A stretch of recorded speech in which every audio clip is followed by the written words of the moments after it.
Hello, I will told you the latest news today. DHS takes credit for crime being down in Chicago. Data shows that was happening before they arrived. President Donald Trump mocked local officials last month, calling the city a war zone after they touted a drop in crime that brought the safest summer the city had seen since 1965.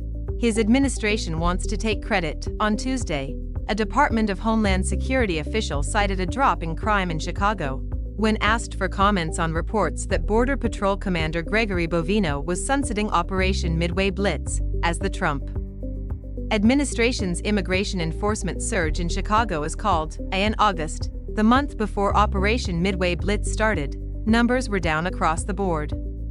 Compared to the same month in 2024, homicides were down 24%, shootings were down 24%, robberies were down 41%, and car thefts were down 28%, according to Chicago Police Department data. DHS arrived in September, after July and August, which are traditionally the months that see the highest criminal activity. That strains credibility to make such a claim. Alderman Brian Hopkins said of DHS attributing a decrease in crime to its immigration operations. But Hopkins, who heads the Chicago City Council's Public Safety Committee and said public safety officials briefed him on the downscaling of the Chicago operation, added that the mayor shouldn't take credit for crime dropping either, pointing instead to Chicago following a national downward trend.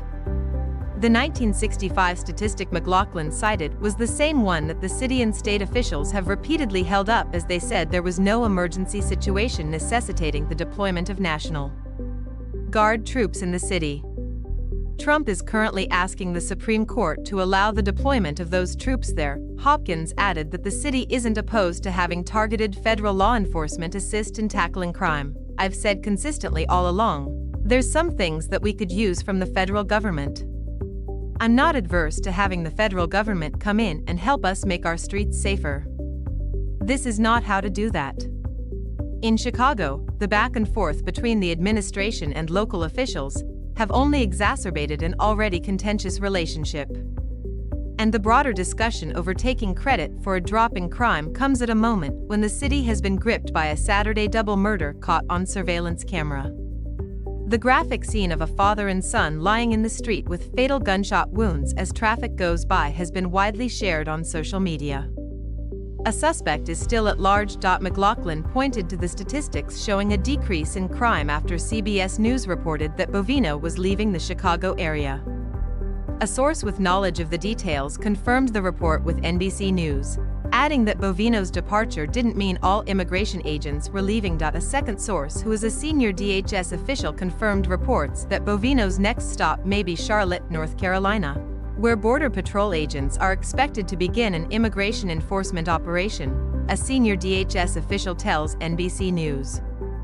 The exact timing of the operation is still unknown, but it will come after Bovino's exit from Chicago, which is planned for this week, the official said.